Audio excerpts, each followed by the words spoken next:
안녕하십니까. 묵계 이상원입니다. 87연구소 두 번째 방송을 시작하겠습니다.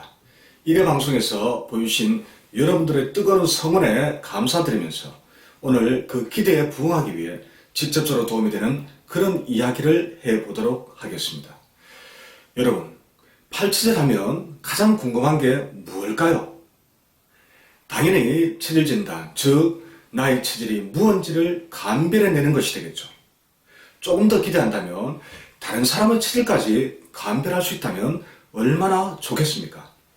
그러기 위해서는 사실 87에 관한 기초적인 공부부터 하셔야 합니다. 그런 후에 체질 진단하는 방법을 고민하셔야겠죠. 어떡할까요? 공부하는 원래 순서에 따라서 87 기초이론부터 먼저 한번 해볼까요? 여러분의 답은 물어보나 말하겠죠. 아니요. 제발 체질 진단하는 방법부터 공부해요. 라는 여러분들의 마음이 제 귀에까지 들려오는 것 같습니다. 좋습니다. 비록 공부 순서가 거꾸로지만 여러분의 열화와 같은 요구를 모른 척하기 어려울 것 같습니다. 그럼 87에 대한 기초이론은 나중에 공부하도록 하고 우물가에서 숭늉을 찾는 격이지만 체질 진단하는 방법부터 2회, 3회, 4회, 5회 쭉쭉 한동안 계속 진행하도록 하겠습니다. 찾아보면 사실 체질 진단법은 수도 없이 많습니다. 그런데 체질 진단법이 그렇게 많으면 뭐 하겠습니까? 써먹을 수 없거나 체질 진단 결과가 정확하게 나오지 않으면 아무 소용이 없습니다. 그런데 이 전문가라는 분들이 써먹지도 못하고 써먹어서도 안 되는 그런 체질 진단법을 갖고 여러분들의 체질을 마구마구 감별하고 있는 것이 현실입니다. 그래서 전혀 엉뚱한 체질로 진단해서 여러분들을 혼란에 지금 빠뜨리고 있습니다. 왜 이렇게 체질 진단이 전문가들마다 다르게 나오는 것일까요? 체질 진단 결과가 다르게 나온다는 것은 그 체질 진단을 믿을 수 없다는 말이 아닐까요? 이렇게 엉터리 진단이 많다는 것은 적용하는 체질 이론과 체질 진단법에 문제가 있거나 아니면 여러분의 개인적 특성을 확인하고도 전혀 엉뚱하게 해석을 하기 때문입니다. 그래서 오늘은 널리 알려진 체질 진단법이지만 정확한 이론과 해석 방법을 통해서 어떻게 체질을 구분해야 할지 진지하게 한번 살펴보도록 하겠습니다. 그동안 체질에 대해서 너무 답답했던 여러분들의 이 마음속을 시원하게 팍팍 긁어드리겠습니다. 그럼 체질 감별법 첫 번째 이야기, 외모와 체형을 통한 체질 진단에 대해서 이야기해 보겠습니다. 체질별 외모, 외형 등은 여기저기에 많이 언급되어 있습니다. 하지만 핵심을 제대로 찌르지 못하기 때문에 별로 도움이 되지 못합니다. 그런 내용으로는 아무리 애를 써도 체질이 뭔지 알 수가 없습니다. 하지만 제가 말씀드린 내용은 정확한 체질 이론을 바탕으로 한 가장 중요한 핵심을 읽어내는 것이기 때문에 이것만으로도 여러분들이 어느 정도 체질을 구분할 수 있으리라고 생각합니다. 그럼 오늘은 가장 먼저 외모와 체형 등을 활용한 태음인 진단법을 집중적으로 다뤄보도록 하겠습니다. 먼저 태음인의 음향적인 성격부터 확인해 보겠습니다. 태음인은 음중의 음입니다. 즉 태양, 태음, 소양, 소음 4개 체질 중에서 태음인은 가장 음적인 체질입니다. 그렇다면 우리 몸의 상체와 하체 중에서 태음인은 어디가 발달했을까요? 모르시겠다고요?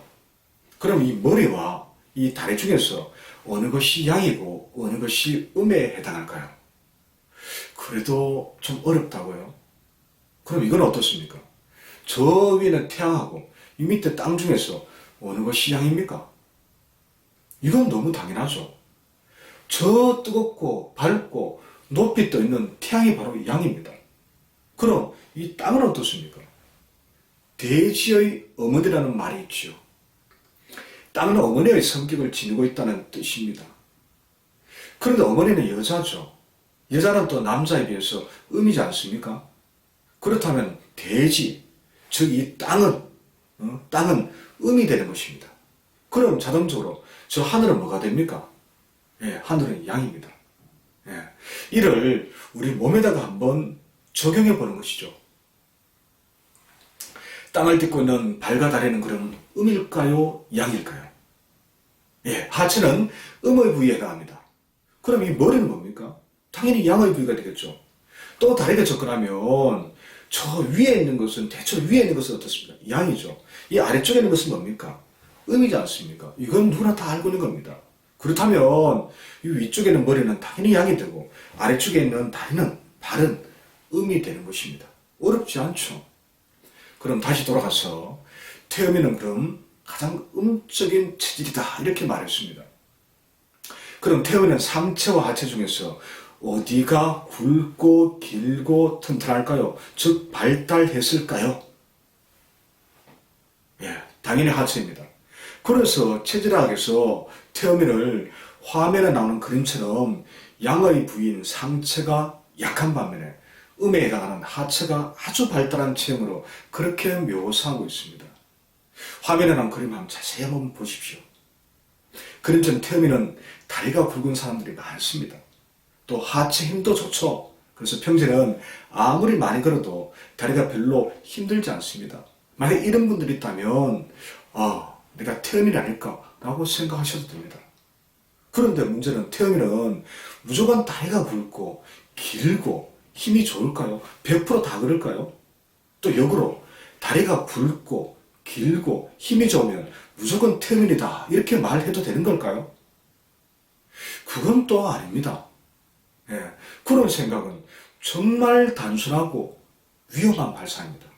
근데 문제는 전문가들조차 이런 생각을 하시는 분들이 많다는 것이죠. 세상에는 늘 예외가 있기 마련입니다. 체질도 마찬가지입니다. 우리가 알고 있는 사상체질에 곱하기 2를 하면 8개 체질, 즉 8체질이 됩니다. 그럼 태음인도 역시 곱하기 할 수 있겠죠. 자, 태음인을 다시 음양으로 곱하면 양적인 열태음인, 즉 모금체질과 음적인 한태음인, 목양체질로 나눌 수 있습니다. 근데 우리가 일반적으로 알고 있는 태음인, 사상학에서 말하는 태음인, 즉 퉁퉁한 태음인은 다 열태음인, 모금체질입니다. 근데 열태음인은 자막에서 보듯이 이 비위기능, 즉 소화기능이 아주 좋습니다. 위장이 좋으니까요. 반면에 배설을 충분하는 습을 빼내는 신장이 좀 약합니다. 그러다 보니까 어떻습니까? 습을 잘 못 빼내는데 소화 흡수만 잘 되니까 살이 잘 찌겠죠. 그래서 우리가 태음인은 퉁퉁하게 이렇게 묘사를 하는 겁니다. 그럼 이 다리에도 살이 잘 붙지 않겠습니까? 몸처럼, 몸과 마찬가지로. 그런데 의외로 이 이론과 달리 다리가 굵지 않은 그런 태음인이 꽤 있습니다. 물론 다리가 굵지 않아도 이 다리 힘만큼은 좋겠죠. 다리 힘까지 안 좋다면 그 사람은 태음인이 아닙니다. 제 아들도 열태음인 모금체질입니다. 근데 다리가 보통입니다. 조금 가늘기도 합니다. 근데 힘은 매우 좋습니다. 그래서 태음인이 되는 거죠. 굵지 않아도 힘은 좋으니까요. 일반적으로 생각하는 그런 부분을 생각한다면 예외적인 경우입니다.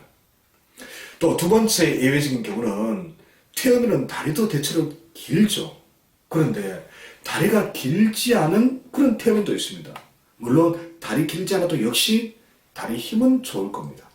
자, 그래서 제가 정말 말씀드리고 싶은 것은 한 가지 특징만 갖고 체질을 따져서는 안 된다는 것입니다. 다리 굵기, 다리 길이, 다리 힘을 종합적으로 보고 판단하셔야 한다는 거죠.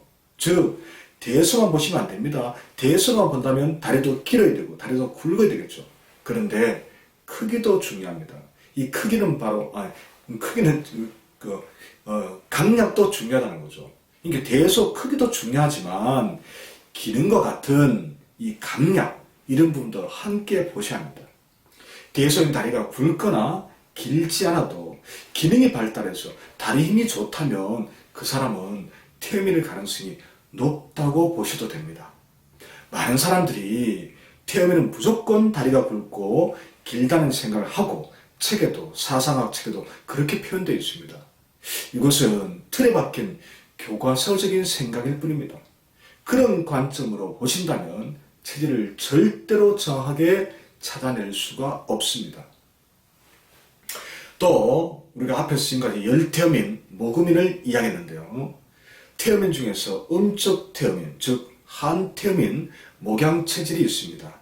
자, 이 체질 역시 자막을 한번 보십시오. 자, 위장이 좀 약하죠.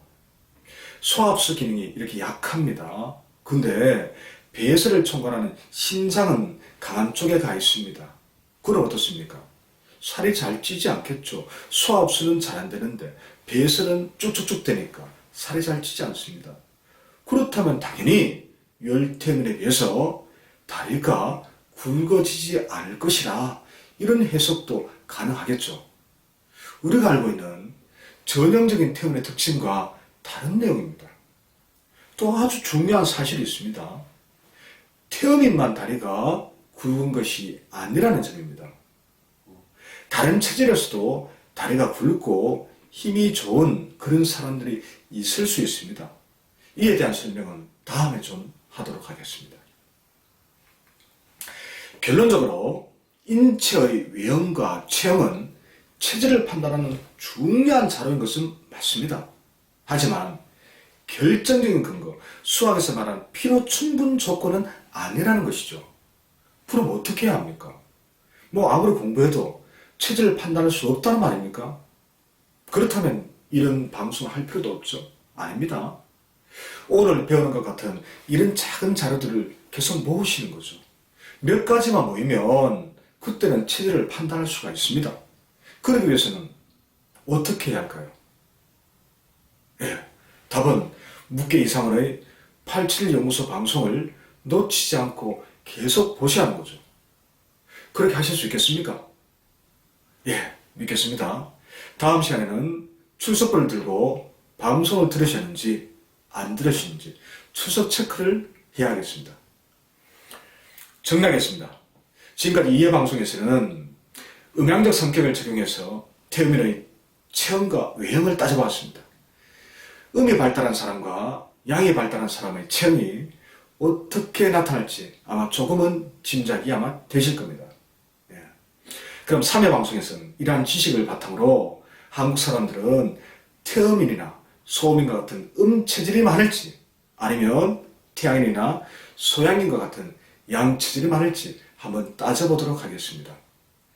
기존의 사상학 및 87 의학이론을 뿌리부터 뒤집는 놀라운 이야기여서 사실 충격적인 내용입니다.